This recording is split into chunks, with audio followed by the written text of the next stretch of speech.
Kita beralih ke bencana gempa yang melanda Sulawesi Barat. Pemirsa, warga korban gempa dengan magnitudo 6,2 di Sulawesi Barat ini mulai terserang penyakit. Sebagian korban yang berada di tenda darurat mengalami sakit perut dan belum ditangani tim medis. Sejumlah warga yang menjadi korban gempa 6,2 magnitudo di Majene, Sulawesi Barat berada di tenda pengungsian. Pengungsi di kawasan Rangas terdiri dari anak-anak hingga orang dewasa yang tidur beralaskan tikar. Satu tenda, pemirsa, dapat diisi oleh 5 sampai 10 orang pengungsi dengan kondisi memprihatinkan. Mereka mengeluh sakit perut karena minimnya pasokan makanan dan obat-obatan. Badan Penanggulangan Bencana Daerah Kabupaten Majene mencatat ada lebih dari 15.000 orang mengungsi di 10 titik pengungsian di Majene.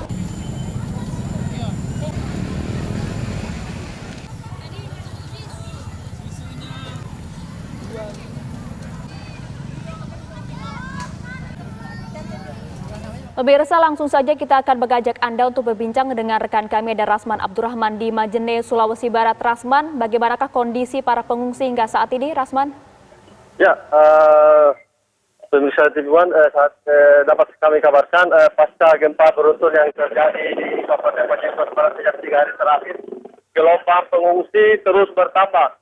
Jika sebelumnya total pengungsi hanya mencapai 15.000 dan tersebar di 10 titik, data Badan Penanggulangan Bencana Kabupaten Majene saat ini mencatat ada hampir 30.000 atau meningkat 2 kali lipat jumlah pengungsi akibat gempa yang masih terus terjadi di wilayah Kabupaten Majene.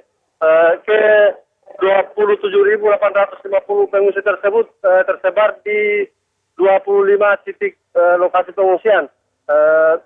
Lokasi pengungsian tersebut didirikan secara swadaya oleh warga yang khawatir dengan terjadinya kembali gempa susulan yang lebih besar dan berpotensi menimbulkan tsunami. Dapat kami kabarkan pula ribuan para pengungsi saat ini membutuhkan bahan makanan, pasokan air bersih, serta susu bayi dan obat-obatan untuk anak-anak dan manula yang saat ini sedang sakit. Dari pantauan kami, beberapa posko belum memiliki dapur umum, serta belum ada petugas medis yang melakukan pemeriksaan terhadap warga yang menderita sakit. Demikian. Ya, hingga saat ini tadi Anda jelaskan belum ada dapur umum di sejumlah titik pengungsian dan juga tim medis yang mencapai lokasi pengungsian. Sejauh ini bagaimana asupan mereka kemudian bagi para pengungsi, Rasman? Ya, bisa diulangi. Rasman, tadi Anda sampaikan tidak ada dapur umum dan juga tim medis yang menjangkau lokasi pengungsian. Untuk saat ini kondisi mereka seperti apa? Ya, Badan Penanggulangan Bencana Kabupaten Majene sendiri telah mendirikan dapur umum, hanya saja terdapat di 3 posko induk, yakni di Kecamatan Malunda, di Kecamatan Ulu Manda, dan Kecamatan Sendana. Sementara kantong-kantong pengungsian lainnya yang didirikan secara swadaya masyarakat itu sama sekali tidak ada dapur umum, dan kalaupun ada bantuan yang masuk itu tidak cukup karena hampir satu titik pengungsian itu dihuni sampai 5.000 sampai 7.000 pengungsi. Rata-rata mereka memilih mengungsi lantaran khawatir gempa susulan. Sesuai dengan himbauan dari BMKG bahwa gempa di Majene berpotensi untuk kembali terjadi dengan kekuatan lebih besar dan berpotensi menimbulkan tsunami. Demikian, Maria. Ya, artinya jika ada pasokan makanan maupun obat-obatan yang datang ke lokasi pengungsian tidak sebanding jumlahnya dengan jumlah para pengungsi di sana? Ya, benar sekali. Dari pantauan kami kemarin ada beberapa masyarakat dari luar Kabupaten Majene membawa bantuan.